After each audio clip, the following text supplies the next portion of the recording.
வணக்கம். புதிய தலைமுறையின் நிமிடச் செய்திகளுக்காக நான் திலகவதி.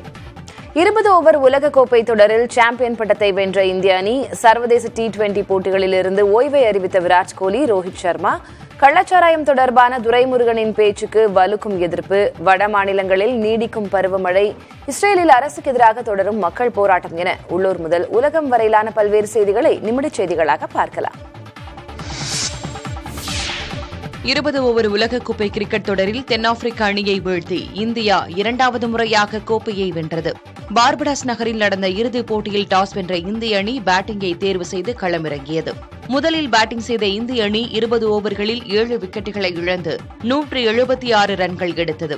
இந்திய அணி தரப்பில் விராட் கோலி 76 ரன்களும், அக்ஷர் பட்டேல் 43 ரன்களும் எடுத்தனர். 177 ரன்கள் எடுத்தால் வெற்றி என்ற இலக்கை நோக்கி விளையாடிய தென்னாப்பிரிக்க அணி இறுதி வரை போராடி 8 விக்கெட்டுகளை இழந்து 169 ரன்கள் மட்டுமே எடுத்தது.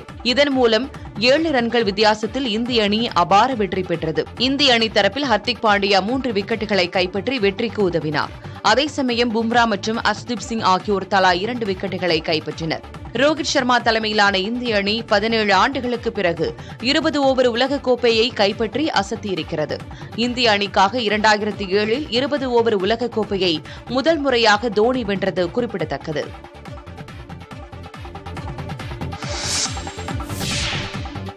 20 ஓவர் உலகக்கோப்பை கிரிக்கெட் தொடரில் இரண்டாவது முறையாக சாம்பியன் பட்டம் வென்ற இந்திய அணிக்கு பல்வேறு தரப்பினர் வாழ்த்துக்களை தெரிவித்து வருகின்றனர். 20 ஓவர் உலகக்கோப்பை கிரிக்கெட் தொடரின் இறுதிப் போட்டியில் தென்னாப்பிரிக்க அணியை இந்தியா 7 ரன்கள் வித்தியாசத்தில் வீழ்த்தி வெற்றி பெற்றது.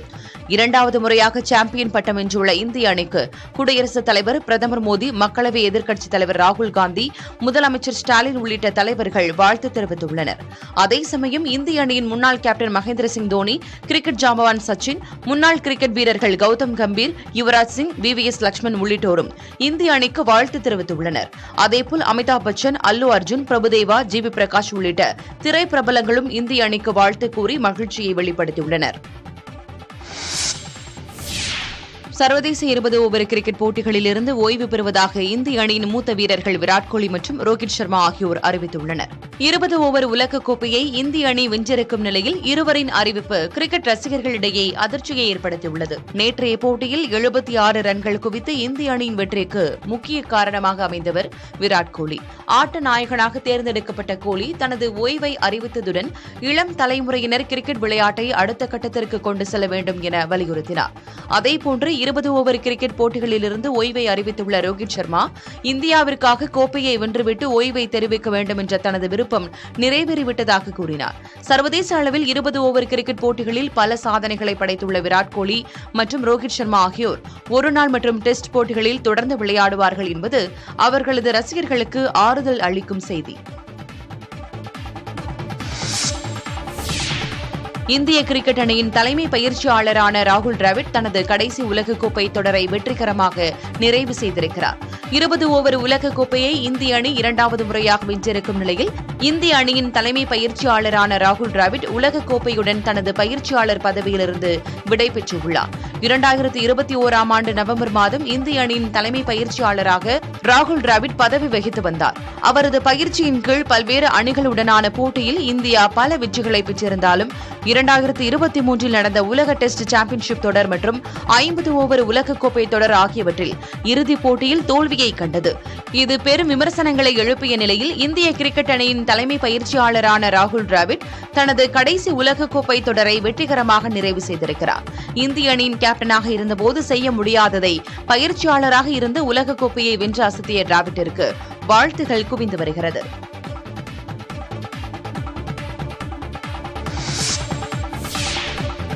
அரசு விற்கும் மதுவில் போதிய அளவுக்கு போதை இல்லை என்பதால் சிலர் கள்ளச்சாராயத்தை குடிப்பதாக அமைச்சர் துரைமுருகன் தெரிவித்துள்ளார். சட்டப்பேரவையில் பூரண மதுவிலக்கு தொடர்பாக பாமக MLA GK மணி கேள்வி எழுப்பினார். இதற்கு பதில் கூறிய அமைச்சர் துரைமுருகன், கர்நாடகா, கேரளா, ஆந்திரா, புதுச்சேரி என அண்டை மாநிலங்கள் மது விற்கும்போது தமிழ்நாட்டை மட்டும் எப்படி பற்றிக் கொள்ளாத கற்பூரமாக பாதுகாக்க முடியும் என கருணாநிதி பேசியதை சுட்டிக்காட்டினார். உழைப்பவர்களின் அசதியை போக்க மது தேவை என்றும், ஆனால் அரசு விற்கும் மதுவில் போதிய அளவு போதை இல்லாததால் சிலர் கள்ளச்சாராயத்தை குடிப்பதாகவும் தெரிவித்தார். அரசாங்கம் விற்கும் மது சிலருக்கு சாஃப்ட் ட்ரிங்க் போல இருப்பதாகவும், இதனால் விட்டில் பூச்சி விளக்கில் போய் விழுவதைப் போல சிலர் கள்ளச்சாராயத்தில் விழுந்து செத்து விடுகின்றனர் என்றும் குறிப்பிட்டார். இதற்காக தெருவுக்கு தெரு போலீஸ் ஸ்டேஷன் திறக்க முடியாது, மனிதனாய் பார்த்துதான் திருந்த வேண்டும் எனவும் அமைச்சர் துரைமுருகன் குறிப்பிட்டார். இதற்கிடையே பூரண மதுவிலக்கு கொண்டு வருவதுதான் அரசின் விருப்பம் என்றும், ஆனால் அதனை உடனே கொண்டு வருவதற்கான சூழல் தற்போது இல்லை என்றும் அமைச்சர் முத்துசாமி குறிப்பிட்டார்.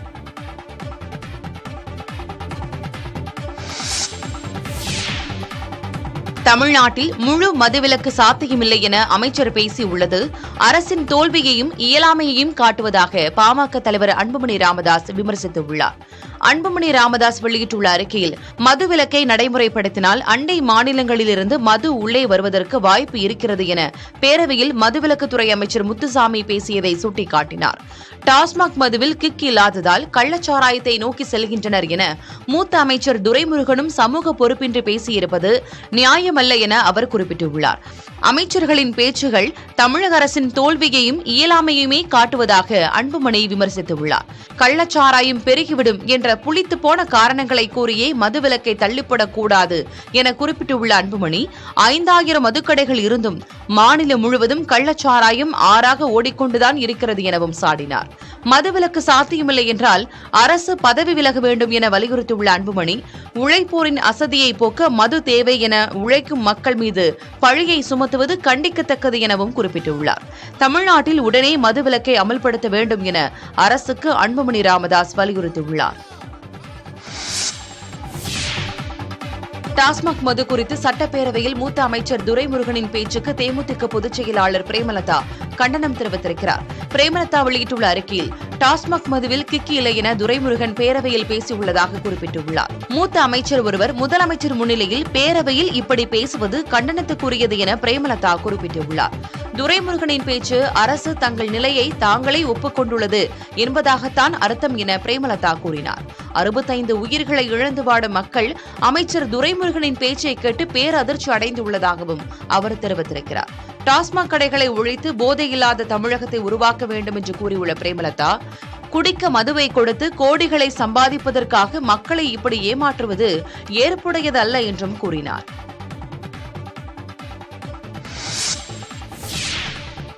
டாஸ்மாக் மது இறக்குமதி செய்ததில் ஊழல் நடந்திருப்பதாக சிஏஜி அறிக்கையில் தெரிவிக்கப்பட்டுள்ளது.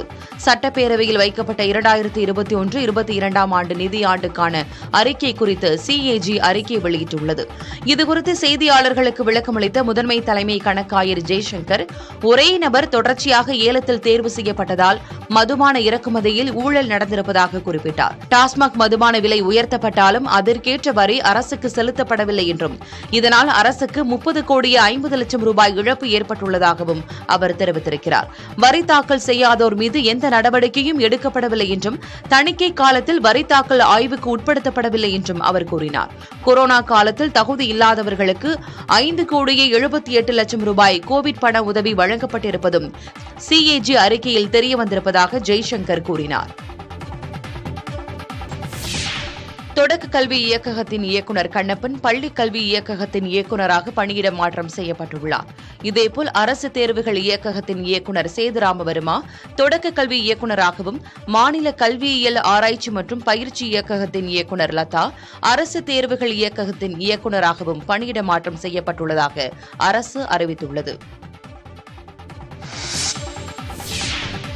சென்னை சர்வதேச விமான நிலையத்தில் கடந்த 2 மாதங்களில் 167 கோடி ரூபாய் மதிப்புள்ள 267 கிலோ தங்கம் கடத்தியது தெரியவந்துள்ளது.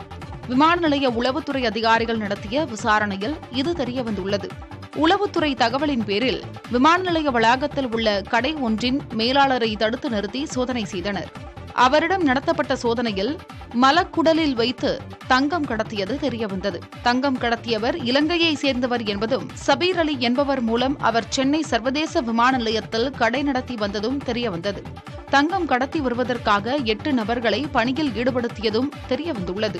கடத்தி வரப்படும் தங்கம் விமான நிலைய புறப்பாடு முனையத்திற்கு அருகே உள்ள கடை மற்றும் கழிவறைகள் மூலம் வைக்கப்பட்டு கடத்தலில் ஈடுபட்டது தெரியவந்தது. இதன் மூலம் கடந்த 2 மாதங்களில் 167 கோடி மதிப்புள்ள 267 கிலோ தங்கத்தை கடத்தியதும் விசாரணையில் தெரியவந்துள்ளது. விமான நிலைய வளாக கடையின் உரிமையாளர், அங்கு பணியாற்றியவர்கள் உட்பட 8 பேரை கைது செய்து நீதிமன்றத்தில் ஆஜர்படுத்தியுள்ளனர். கர்நாடக மாநிலம் தும்கூர் ரயில் நிலையத்தில் விட்டுச் செல்லப்பட்ட பச்சிளம் குழந்தையின் உடலை காவல்துறையினர் பெற்றோரிடம் ஒப்படைத்தனர்.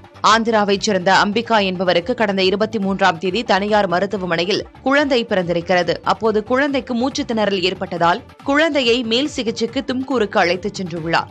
மருத்துவமனை செலவுக்கு பணம் கொண்டுவர குழந்தையின் தந்தை பெங்களூரு சென்ற நிலையில் குழந்தை உயிரிழந்ததாக கூறப்படுகிறது.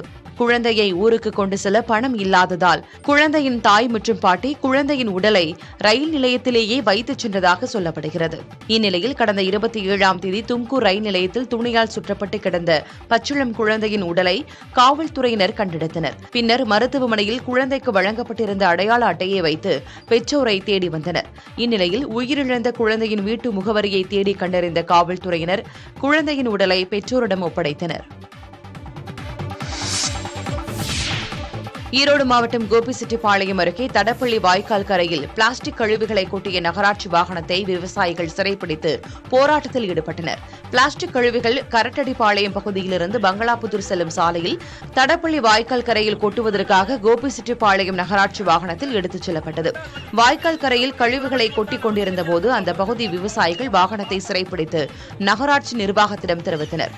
அதிகாரிகள் நிகழ்விடத்திற்கு வந்தபோது பொதுமக்கள் அவர்களிடம் வாக்குவாதத்தில் ஈடுபட்டனர். தொடர்ந்து நடத்தப்பட்ட விசாரணையில் வாகன ஓட்டுநர் அதிகாரிகளுக்கு தெரியாமல் தனியார் நிறுவனத்திலிருந்து குப்பைகளை எடுத்து வந்து கொட்டியது தெரியவந்தது. வாகன ஓட்டுநர் சக்திவேல் மீது துறை ரீதியான நடவடிக்கை எடுக்கப்படும் என அதிகாரிகள் தெரிவித்துள்ளனர்.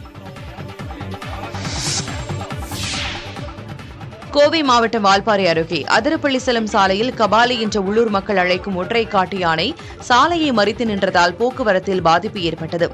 கேரளா சோலையார் பவர் ஹவுஸ் பகுதியில் யானை சாலையில் நின்றதால் அரசு பேருந்து மற்றும் பல சுற்றுலா வாகனங்கள் செல்ல முடியாமல் அங்கேயே நின்றன. சுமார் 1 மணி நேரத்திற்கு பிறகு கேரள வனத்துறையினர் அந்த பகுதிக்கு சென்று யானையை வனப்பகுதிக்கு அனுப்பினர்.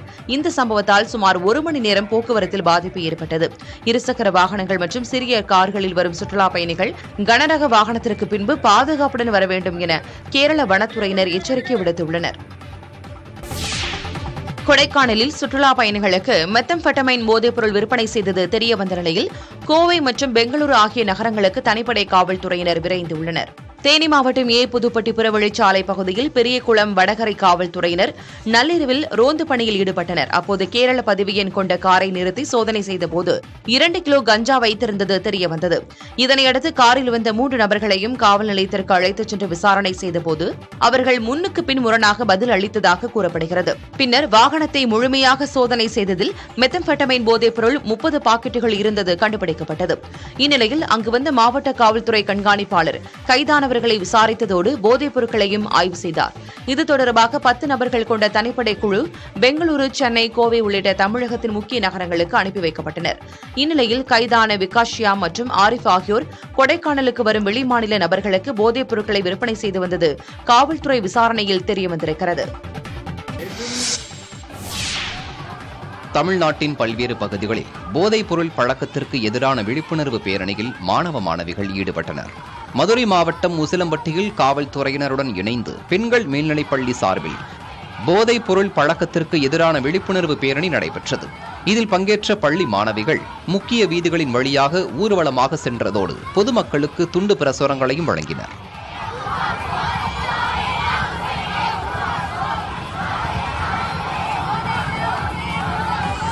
அதேபோல் கிருஷ்ணகிரி மாவட்டம் போச்சம்பள்ளியில் அரசு ஆண்கள் மேல்நிலைப்பள்ளி மாணவர்கள் இந்த விழிப்புணர்வு பேரணியில் ஈடுபட்டனர்.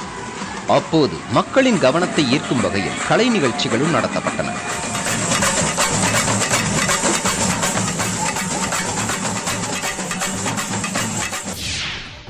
சென்னையில் கழிவுநீர் கலந்த மெட்ரோ குடிநீரை குடித்து சிறுவன் உயிரிழந்ததாக புகார் எழுந்துள்ளது. பீகாரைச் சேர்ந்த சிறுவன் வயிற்றுப்போக்கு, வாந்தி பாதிப்புடன் மருத்துவமனையில் அனுமதிக்கப்பட்ட நிலையில் சிகிச்சை பலனின்றி பரிதாபமாக உயிரிழந்தார். சிறுவனின் தங்கையான 7 வயது சிறுமியும் உடல்நல பாதிப்போடு மருத்துவமனையில் சிகிச்சை பெற்று வருகிறார். கழிவுநீர் கலந்து வந்த மெட்ரோ குடிநீரை குடித்ததே சிறுவனின் உடல்நலம் பாதிக்கப்பட்டதற்கு காரணம் என புகார் எழுந்துள்ளது. இது தொடர்பாக குடிநீரின் மாதிரியை ஆய்வுக்கு அனுப்பியுள்ளதாக உணவு பாதுகாப்புத்துறை அதிகாரிகள் தெரிவித்துள்ளனர். இதற்கிடையே மெட்ரோ வாட்டர் நிர்வாக இயக்குநர் வினய் சைதாப்பேட்டை பகுதியில் ஆய்வு செய்தார்.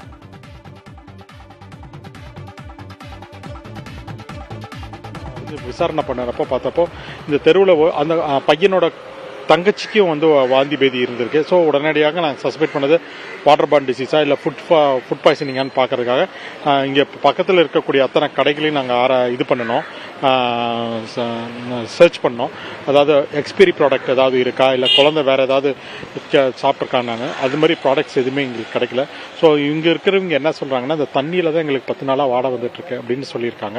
ஸோ மெட்ரோ வெட்டர் பீப்புளும் அவங்க நேரத்துலேருந்து இதே வேலையாக அவங்க பண்ணிட்டு இருக்காங்க. சாம்பிள்ஸ் வந்து உணவு பாதுகாப்பு துறை மூலமாக நாங்கள் சாம்பிள்ஸ் இப்போ எடுத்து உடனடியாக நாங்கள் கிண்டி லேபில் கொடுத்து நாங்கள் அந்த டெஸ்ட் ரிப்போர்ட் நான் கேட்டிருக்கேன். ஸோ டெஸ்ட் ரிப்போர்ட் வந்ததுக்கப்புறம் தான் தெரியும் அந்த குழந்தையோட இறப்புக்கு என்ன காரணம், ஒன்று தண்ணி மூலியமா இல்லை உணவு மூலியமா அப்படின்ற மாதிரி. அது இல்லாமல் அட்டாப்சி நம்ம போஸ்ட்மார்ட்டம் ரிப்போர்ட் வந்ததுக்கப்புறம் தான் நமக்கு கிளியராக சென்னை சைதாப்பேட்டை பகுதியில் குடிநீரில் கழிவுநீர் ஏதும் கலக்கவில்லை என மருத்துவத்துறை அமைச்சர் மா சுப்பிரமணியன் தெரிவித்துள்ளார். கழிவுநீர் கலந்த குடிநீர் குடித்து சிறுவன் உயிரிழந்ததாக புகார் எழுந்த நிலையில் சம்பவ இடத்தில் ஆய்வு செய்த பின் செய்தியாளர்களிடம் பேசிய அமைச்சர் இவ்வாறு கூறினார்.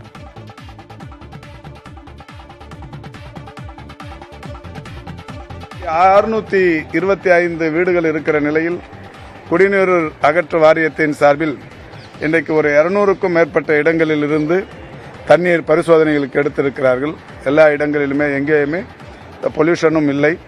இருந்தாலும் கூட இந்த மழைக்காலங்களில் குளோரின் அளவு குறைவாக இருந்தால் இது போன்ற பாதிப்புகள் வரும் என்பதாலே இந்த குளோரினை கூடுதலாக செலுத்துவதற்கு இங்கே ஒரு பள்ளம் போட்டு குளோரின் கூடுதலாக செலுத்த துறை சார்பில் நடவடிக்கை மேற்கொள்ளப்பட்டிருக்கிறது. தமிழக மக்களுக்கு சுகாதாரமான குடிநீர் கிடைக்காதது நிர்வாக சீர்கேடு புரையோடியுள்ளதை காட்டுவதாக எதிர்க்கட்சித் தலைவர் எடப்பாடி பழனிசாமி குற்றம் சாட்டியுள்ளார். எடப்பாடி பழனிசாமி தமது எக்ஸ் தள பக்கத்தில் வெளியிட்டிருக்கும் பதிவில் சென்னை சைதாப்பேட்டையில் கழிவுநீர் கலந்த குடிநீர் அருந்தி 11 வயது சிறுவன் உயிரிழந்த செய்தி அதிர்ச்சி அளிப்பதாக குறிப்பிட்டுள்ளார். ஏற்கனவே தமிழ்நாடு முழுவதும் கடந்த ஒரு மாதத்தில் சுகாதாரமற்ற குடிநீரால் 10 பேர் உயிரிழந்ததாக செய்திகள் வந்துள்ளதாகவும் அவர் சுட்டிக்காட்டியுள்ளார். சுகாதாரமற்ற குடிநீர் குறித்து பொதுமக்கள் குற்றம் சாட்டியும் எந்த நடவடிக்கையும் எடுக்காமல் உயிரிழப்பு ஏற்படும் அளவுக்கு அலட்சிய போக்குடன் செயல்பட்ட அரசின் குடிநீர் வழங்கல் துறை, சென்னை மாநகராட்சி நிர்வாகம், மெட்ரோ குடிநீர் வாரியத்திற்கும் கடும் கண்டனம் என இபிஎஸ் தெரிவித்துள்ளார். சுகாதாரமான குடிநீர் வழங்குவதை கூட அரசால் உறுதி செய்ய முடியவில்லை என்பது நிர்வாக சீர்கேடு, அரசு இயந்திரம் முழுவதும் புரையோடி போயுள்ளதை காட்டுவதாக அவர் குறிப்பிட்டுள்ளார்.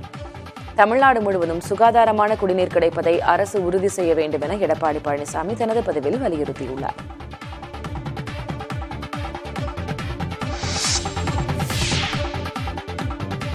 திருவள்ளூர் மாவட்டம் மருதவல்லிபுரம் கிராமத்தில் சாலை பணிகள் கிடப்பில் போடப்பட்டிருப்பது குறித்த செய்தி புதிய தலைமுறையில் வெளியான நிலையில் சாலை அமைக்கும் பணிகள் விறுவிறுப்பாக நடைபெற்று வருகிறது. மருதவல்லிபுரம் மணவூர் இடையே 2 கிலோமீட்டர் தூரத்திற்கு ஜல்லிக்கற்கள் கொட்டப்பட்டு கடந்த 10 மாதங்களாக பணிகள் கிடப்பில் போடப்பட்டன. இதனால் கிராம மக்கள் அவதியடைந்து வருவது குறித்து புதிய தலைமுறையில் விரிவான செய்தி வெளியாகியிருந்த நிலையில் மாவட்ட நிர்வாகம் துரிதமாக செயல்பட்டு தற்போது சாலை அமைக்கும் பணிகள் தொடங்கியுள்ளது. கிராம மக்கள் புதிய தலைமுறைக்கு நன்றி தெரிவித்துள்ளனர்.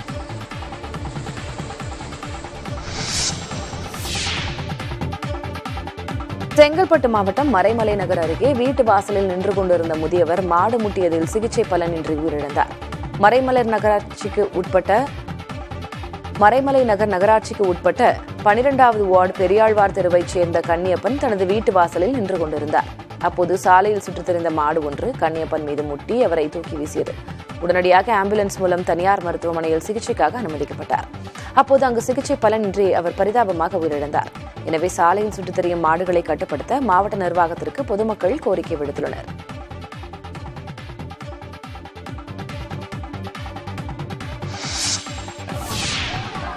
தமிழ்நாட்டின் பல்வேறு பகுதிகளில் போதைப் பொருள் பழக்கத்திற்கு எதிரான விழிப்புணர்வு பேரணியில் மாணவ மாணவிகள் ஈடுபட்டனர். மதுரை மாவட்டம் உசிலம்பட்டியில் காவல்துறையினருடன் இணைந்து பெண்கள் மேல்நிலைப்பள்ளி சார்பில் போதைப் பொருள் பழக்கத்திற்கு எதிரான விழிப்புணர்வு பேரணி நடைபெற்றது. இதில் பங்கேற்ற பள்ளி மாணவிகள் முக்கிய வீதிகளின் வழியாக ஊர்வலமாக சென்றதோடு பொதுமக்களுக்கு துண்டு பிரசுரங்களையும் வழங்கினர்.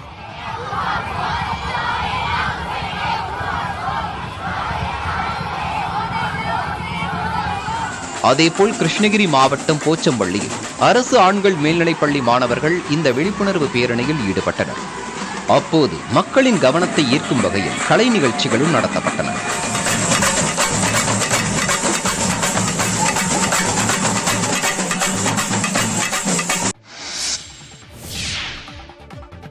சேலம் ரயில்வே நிலையத்தில் அட்டகாசம் செய்து வரும் குரங்கால் பயணிகள் அச்சமடைந்துள்ளனர். குரங்கை விரட்ட முடியாமல் ரயில்வே பாதுகாப்பு காவல்துறையினர் திணறி வருகின்றனர். இதுகுறித்து விளக்கமளித்த மாவட்ட வன அலுவலர் சஷாங்க் கஷ்யப் ரவி, குரங்கை பிடித்து வனப்பகுதிக்குள் விட நடவடிக்கை எடுக்கப்படும் என உறுதியளித்தார்.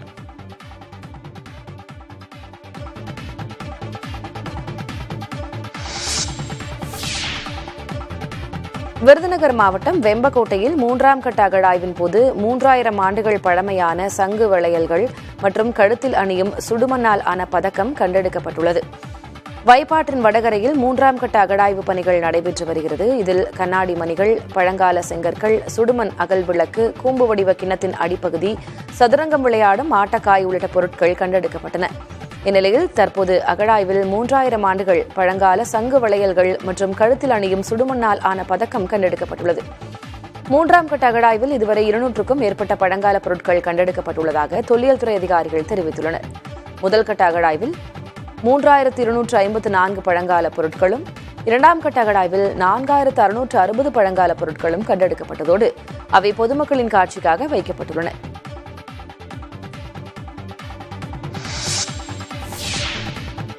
நீலகிரி மாவட்டம் தெப்பக்காடு யானைகள் முகாமில் யானைகளுக்கிடையே மிக அருகில் வானவில் தோன்றிய காட்சிகள் தற்போது இணையத்தில் வைரலாகி வருகிறது. நீலகிரி மாவட்டம் முதுமலை வனப்பகுதியில் உள்ள தெப்பக்காடு வளர்ப்பு யானைகள் முகாமில் மழை பெய்தது. அப்போது யானைகள் முகாம் பகுதியில் திடீரென மிக அருகில் வானவில் தோன்றியது. வளர்ப்பு யானைகளுக்கிடையே தோன்றிய வானவில் பார்ப்பதற்கு மிகவும் அழகான காட்சியாக அமைந்திருந்தது. வளர்ப்பு யானைகளுக்கிடையே தோன்றிய வானவில்லை முகாமிற்கு வந்திருந்த சுற்றுலா பயணிகளும் கண்டு ரசித்தனர். இது தொடர்பான புகைப்படம் மற்றும் வீடியோ இணையத்தில் வைரலாகி வருகிறது. கேரளாவில் சாலையில் சென்ற காரும் லாரியும் மோதிய விபத்தில் கார் ஓட்டுநர் உயிரிழந்தார். கள்ளக்கூட்டம் காரோடு பைபாஸ் சாலையில் கோவளம் முக்கோலா பகுதியில் பயணித்த கார் முன்னால் சென்று கொண்டிருந்த மருத்துவ உபகரணங்களை ஏற்றிச் சென்ற லாரி மீது எதிர்பாராத விதமாக மோதியது. விபத்தில் கார் ஓட்டுநர் படுகாயமடைந்த நிலையில் மருத்துவமனைக்கு கொண்டு செல்லும் வழியில் பரிதாபமாக உயிரிழந்தார். விபத்து தொடர்பாக அங்கிருந்த சிசிடிவி கேமராவில் பதிவான காட்சியை காவல்துறையினர் தற்போது வெளியிட்டுள்ளனர்.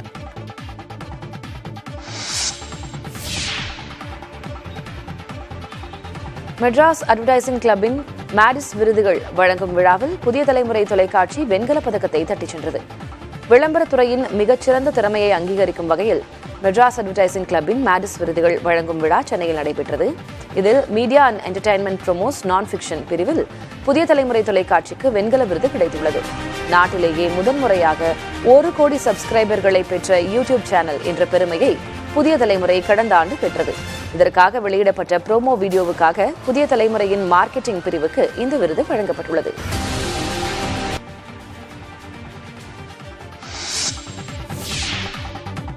தென்னாப்பிரிக்க அணிக்கு எதிரான டெஸ்ட் கிரிக்கெட்டில் இந்திய மகளிர் அணி 603 ரன்களுக்கு தனது முதல் இன்னிங்ஸை டிக்ளேர் செய்தது. இந்தியா தென்னாப்பிரிக்க மகளிர் அணிகள் மோதும் ஒரே ஒரு டெஸ்ட் போட்டி சென்னையில் நடைபெற்று வருகிறது. டாஸ் வென்ற இந்திய அணி முதலில் பேட் செய்தது. தொடக்க வீரர்களாக களமிறங்கிய ஷபாலி வர்மா, ஸ்மிருதி மந்தனா ஜோடி தென்னாப்பிரிக்க வீராங்கனைகளின் பந்துவீச்சை துவம்சம் செய்தனர். முதல் விக்கெட்டுக்கு இந்த ஜோடி 292 ரன்கள் குவித்த நிலையில் ஸ்மிருதி மந்தனா 149 ரன்களில் அவுட் ஆனார். அதனைத் தொடர்ந்து களமிறங்கிய சுபா சதீஷ் 15 ரன்களில் பெவிலியன் திரும்பினார். பின்னர் ஷபாலி வர்மாவுடன் ஜோடி சேர்ந்த ஜெமிமா ரோட்ரிக்ஸ் நிதானமாக விளையாடி வந்தார். அதிரடியாக விளையாடிய ஷபாலி வர்மா 205 ரன்னிலும் ஜெமிமா 55 ரன்னிலும் அவுட் ஆகினர். முதல் நாள் ஆட்ட நேர முடிவில் 4 விக்கெட் இழப்புக்கு 525 ரன்கள் குவித்திருந்தது. இதன் மூலம் மகளிர் டெஸ்ட் போட்டியில் ஒரு நாளில் அதிகபட்ச ரன் குவித்த அணி என்ற சாதனையை இந்தியா நிகழ்த்தியது. தொடர்ந்து இன்று 2வது நாள் ஆட்டத்தை இந்திய அணி தொடர்ந்த நிலையில் கேப்டன் ஹர்மன்பிரீத் கவுர் 69 ரன்களிலும் ரிச்சா கோஷ் 86 ரன்களிலும் எடுத்து விக்கெட்டை இழந்தனர். இறுதியாக 6 விக்கெட் இழப்புக்கு 603 ரன்கள் எடுத்திருந்த போது இந்திய அணி டிக்ளேர் செய்தது. பின்னர் களமிறங்கிய தென்னாப்பிரிக்க அணி 2ஆம் நாள் ஆட்ட நேர முடிவில் 4 விக்கெட் இழப்பிற்கு 236 ரன்கள் எடுத்திருந்தது. குட் பேட் அக்லி திரைப்படத்தின் அடுத்த கட்ட படப்பிடிப்பு தென் அமெரிக்காவில் நடைபெற இருப்பதாக தகவல் வெளியாகியுள்ளது. துணிவு திரைப்படத்திற்கு பிறகு நடிகர் அஜித்குமார் விடாமுயற்சி, குட் பேட் அக்லி என ஒரே நேரத்தில் 2 திரைப்படங்களில் பிஸியாக இருக்கிறார். இதில் குட் பேட் அக்லி படத்தை ஆதிக் ரவிச்சந்திரன் இயக்கி வருகிறார். மைத்ரி மூவிஸ் தயாரிக்கும் இந்த படத்திற்கு தேவி ஸ்ரீ பிரசாத் இசையமைக்கும் நிலையில் இதன் படப்பிடிப்பு ஹைதராபாத்தில் நடைபெற்றது. இந்நிலையில் 20 நாட்கள் அங்கு ஷூட்டிங் நடத்தப்பட்டதாகவும் அஜித் சம்பந்தப்பட்ட காட்சிகள் மட்டும் அதில் படமாக்கப்பட்டதாகவும் தகவல் வெளியாகியுள்ளது. அடுத்த மாதம் 15 முதல் 20 நாட்கள் படப்பிடிப்பு நடத்தப்பட்ட பிறகு தென் அமெரிக்காவுக்கு படக்குழு செல்ல இருப்பதாகவும் கூறப்படுகிறது. குட் பேட் அக்லி திரைப்படம் வரும் பொங்கல் பண்டிகைக்கு வெளியாகிறது. பீகார் மாநிலத்திற்கு சிறப்பு அந்தஸ்து வழங்கக் கோரி ஐக்கிய ஜனதா தளம் கட்சியின் செயற்குழு கூட்டத்தில் தீர்மானம் நிறைவேற்றப்பட்டுள்ளது. பீகார் முதலமைச்சர் நிதிஷ்குமார் தலைமையிலான ஐக்கிய ஜனதா தளம் பாஜக கூட்டணியில் முக்கிய பங்கு வகிக்கிறது. இக்கட்சியின் செயற்குழு கூட்டம் டெல்லியில் நடைபெற்ற நிலையில் பல்வேறு முக்கிய முடிவுகள் எடுக்கப்பட்டுள்ளதாக தகவல் வெளியாகியுள்ளன. அதன்படி பீகார் மாநிலத்திற்கு சிறப்பு அந்தஸ்து வழங்கவும் சிறப்பு நிதி ஒதுக்கீடு செய்யவும் மத்திய அரசை வலியுறுத்தி தீர்மானங்கள் நிறைவேற்றப்பட்டுள்ளன. மேலும் ஐக்கிய ஜனதா தள கட்சியின் செயல் தலைவராக நாடாளுமன்ற உறுப்பினர் சஞ்சய் ஷாவை நியமனம் செய்யவும் கட்சியின் செயற்குழு முடிவு செய்துள்ளது. அத்துடன் நடப்பாண்டு இறுதியில் ஜார்க்கண்ட் மாநில பேரவைத் தேர்தலில் போட்டியிடவும் ஐக்கிய ஜனதா தளத்தின் செயற்குழுவில் முடிவு எடுக்கப்பட்டுள்ளது. சென்னை ஜிஎஸ்டி சாலை நடைபாதையில் இருந்த தள்ளுவண்டி கடையை பலமுறை கூறியும் அகற்றாததால் அதிகாரிகள் ஜேசிபியை கொண்டு கடைகளை உடைத்தனர். தாம்பரம் அடுத்த ஜிஎஸ்டி சாலையில் இருபுறங்களிலும் தள்ளுவண்டி கடைகள், பெட்டி கடைகள் வைத்து சிலர் வியாபாரம் செய்து வருகின்றனர். இதனால் வாகன ஓட்டிகளுக்கு இடையூறு ஏற்படுவதாக நெடுஞ்சாலைத்துறையினருக்கு புகார்கள் வந்தன. இதன் காரணமாக கடந்த 20ஆம் தேதி நடைபாதையில் ஆக்கிரமித்திருக்கும் கடைகளை எடுக்குமாறு அதிகாரிகள் கோரியுள்ளனர். அப்போது ஒரு சிலர் கடைகளை அப்புறப்படுத்தாமல் இருந்திருக்கிறார்கள். இதனால் நெடுஞ்சாலைத்துறையினர் ஜேசிபி இயந்திரம் கொண்டு சானட்டோரியம் நடைபாதையில் இருந்த தள்ளுவண்டி கடையின் மேற்கூரையை உடைத்தனர். அதேபோல வட்டாட்சியர் அலுவலக வாயிலில் இருந்த பெட்டிக்கடையையும் உடைத்து அகற்றினர். இதுகுறித்து நெடுஞ்சாலைத்துறை உதவி செயற்பொறியாளரிடம் கேட்டபோது 2 முறைக்கு மேல் கூறியும் கடையை எடுக்காததால் நடவடிக்கை எடுத்ததாக தெரிவித்தார்.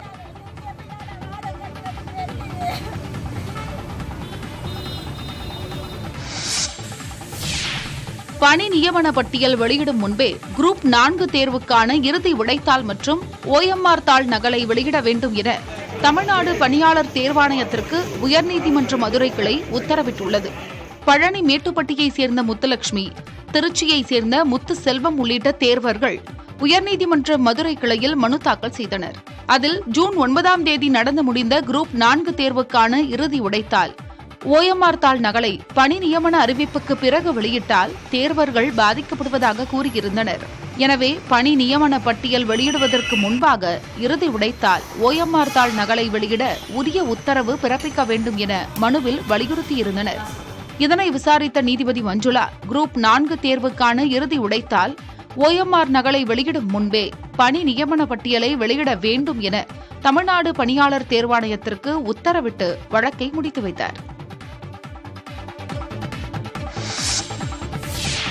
சேலம் பெரியார் பல்கலைக்கழக துணைவேந்தர் ஜெகநாதனுக்கு ஓராண்டு பணி நீட்டிப்பு வழங்கி ஆளுநர் உத்தரவு பிறப்பித்துள்ளதற்கு பல்வேறு தரப்பினர் எதிர்ப்பு தெரிவித்துள்ளனர். சேலம் பெரியார் பல்கலைக்கழக துணைவேந்தராக ஜெகநாதன் பொறுப்பேற்றதில் இருந்தே பல்வேறு சர்ச்சைகளில் சிக்கி வந்தார். முன்னாள் பதிவாளர் தங்கவேலுவுடன் இணைந்து அரசு அனுமதியில்லாமல் பல்கலைக்கழகத்தில் 2 தனியார் நிறுவனங்களை தொடங்கிய புகாரில் துணைவேந்தர் ஜெகநாதன் கைதாகி தற்போது நிபந்தனை ஜாமீனில் உள்ளார். இது தொடர்பான வழக்குகளும் சென்னை உயர்நீதிமன்றத்தில் நிலுவையில் உள்ளன. துணைவேந்தர் ஜெகநாதன் பல்வேறு முறைகேடுகளில் ஈடுபட்டதாக கூறி ஏற்கனவே பல்கலைக்கழக தொழிலாளர் மற்றும் ஆசிரியர் சங்கம் 500 பக்க புகார் கடிதங்களை ஆளுநருக்கு எழுதியிருந்தது. அதில் உபகரணங்கள் கொள்முதலில் ஊழல், பணி நியமனங்களில் இடஒதுக்கீடு பின்பற்றாமை, சாதிய ரீதியாக செயல்படுதல் என துணைவேந்தர் மீது பல்வேறு குற்றச்சாட்டுகளை கூறியிருந்தனர். துணைவேந்தர் மீதான புகார் குறித்து உயர்கல்வித்துறையும் அரசு செயலாளர் பழனிசாமி தலைமையில் குழு அமைத்து விசாரணை நடத்தியது. அதில் குற்றச்சாட்டுகள் நிரூபணமாகியுள்ள நிலையில் இதுகுறித்து ஆளுநருக்கு அளிக்கப்பட்ட அறிக்கையும் நிலுவையில் உள்ளது. இந்த நிலையில்தான் நாளையுடன் ஓய்வு பெறவுள்ள துணைவேந்தர் ஜெகநாதனுக்கு மேலும் ஓராண்டு காலம் பதவி நீட்டிப்பு வழங்கி ஆளுநர் உத்தரவிட்டுள்ளது கல்வியாளர்களிடையே அதிர்ச்சியை ஏற்படுத்தியுள்ளது. நீலகிரி மாவட்டம் குன்னூர் அருகே சாலையோரம் நெகிழி பைகளில் கொட்டப்பட்ட உணவுகளை கரடி ஒன்று உட்கொள்ளும் காட்சி வெளியாகியுள்ளது.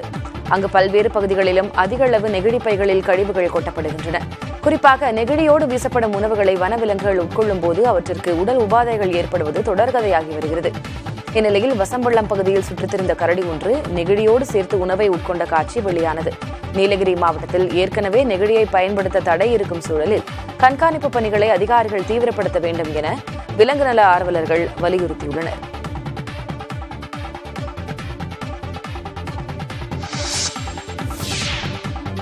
கேரளா அருகே ஓட்டுநரின் கட்டுப்பாட்டை இழந்த சுற்றுலா பேருந்து தனியார் பேருந்து மீது மோதி விபத்திற்குள்ளாகியது.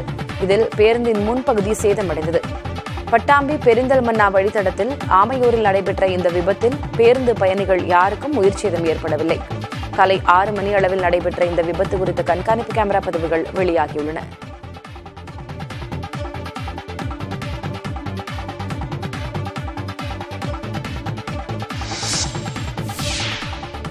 ஈரோட்டில் மனநலம் பாதிக்கப்பட்டு குடும்பத்தை பிரிந்து சுற்றித் திரிந்த ஆந்திராவைச் சேர்ந்த இளைஞருக்கு தனியார் அறக்கட்டளையைச் சேர்ந்தவர்கள் சிகிச்சை அளித்த பின்னர் குடும்பத்தினரிடம் ஒப்படைத்தனர். ஆந்திர மாநிலம் கரீம் மாவட்டத்தைச் சேர்ந்த சையத் மொயின் பர்வீன் தம்பதியின் மகன் சையத் மொயிஃப். தனியார் நிறுவனத்தில் பணிபுரிந்து வந்த இவர் குடும்பத்தில் நிலவிய பண கஷ்டத்தால் கடந்த 2020ஆம் ஆண்டு வீட்டை விட்டு வெளியேறி கோவை வந்ததாக தெரிகிறது. இதையடுத்து மன அழுத்தத்தில் இருந்த சையத் மொயிஃப் மனநலம் பாதிக்கப்பட்டு சாலையோரம் தங்கி வந்துள்ளார். கடந்த 4 மாதங்களுக்கு முன்பு பெருந்துறை அருகே அட்சயம் அறக்கட்டளை ஊழியர்கள் அவரை மீட்டு மருத்துவமனையில் சேர்த்துள்ளனர். சையது தற்போது பூரண குணமடைந்த நிலையில் அவரது பெற்றோரை ஈரோடு வரவழைத்து அவர்களிடம் ஒப்படைத்தனர். இந்நிலையில் சையதின் பெற்றோர் நிகழ்ச்சி அடைந்தனர்.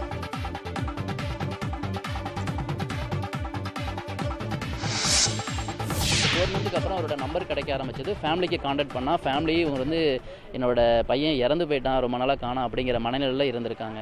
ஸோ சொன்னோடனே அவங்க ஹைலி எமோஷனல் ஆகிட்டாங்க. எங்களுக்கும் ரொம்ப எமோஷனலாக இருந்தது. உடனே அவங்களை வர சொன்னோம். வந்து எல்லாமே நாங்களே அவங்களுக்கு செலவுகள் பண்ணி வர சொல்லி இப்போ வந்து ஃபேமிலியோட சேர்த்து வைக்கிறோம். இப்போ வந்து எஸ்பி சார் கலெக்டர்ஸ் எல்லாம் பார்த்தாங்க. இப்போ வந்து இவரோட ஃபேமிலியோட நாங்கள் அனுப்பி வைக்கிறோம். இவங்களுக்கும் ரொம்ப சந்தோஷம். அன்னை வந்து நல்ல கிளியராக க்யூர் ஆயிட்டாங்க. தருமபுரி மாவட்டம் பென்னாகரம் அருகே கோயில் உண்டியலில் காணிக்கையாக 90 கோடியே 42 லட்சம் ரூபாய்க்கு செலுத்தப்பட்ட காசோலை போலி என தெரியவந்ததால் சட்ட நடவடிக்கை பாயும் என இந்து அறநிலையத்துறை தெரிவித்துள்ளது. பென்னாகரம் அடுத்த பி அக்ரஹாரம் முனியப்பன் கோயில் அன்னதான உண்டியலில் 90 கோடியே 42 லட்சம் ரூபாய்க்கு காசோலை இருந்தது. இந்த காசோலையை வங்கியில் கொடுத்து சரிபார்த்ததில் அதில் குறிப்பிடப்பட்டிருந்த வங்கிக் கணக்கில் பணம் ஏதும் இல்லை என்பதும் அதிலிருந்த கையொப்பம் உண்மையானது என்பதும் உறுதியாகியுள்ளது. காசோலை செல்லாது என வங்கி நிர்வாகம் தெரிவித்திருக்கும் நிலையில் இதுகுறித்த விரிவான விவரங்களை இந்து சமய அறநிலையத்துறை கேட்டுள்ளது. விவரங்கள் பெறப்பட்ட பின் காசோலை செலுத்தப்பட்டது போலி என தெரியவந்தால் உண்டியலில் காசோலை செலுத்தியவர் மீது உரிய சட்ட நடவடிக்கை எடுக்கப்படும் என இந்து அறநிலையத்துறை தெரிவித்துள்ளது. மேலும் உண்டியலில் இருந்த காசோலையில் மகேந்திரன் என்பவரது பெயர் இருந்ததும் இவர் இதே வங்கிக் கணக்கில் ஏற்கனவே 2 நபர்களுக்கு கோடிக்கணக்கில் காசோலை கொடுத்து அதில் பணமில்லாமல் வங்கியில் திருப்பி அனுப்பப்பட்டதாகவும் கூறப்படுகிறது.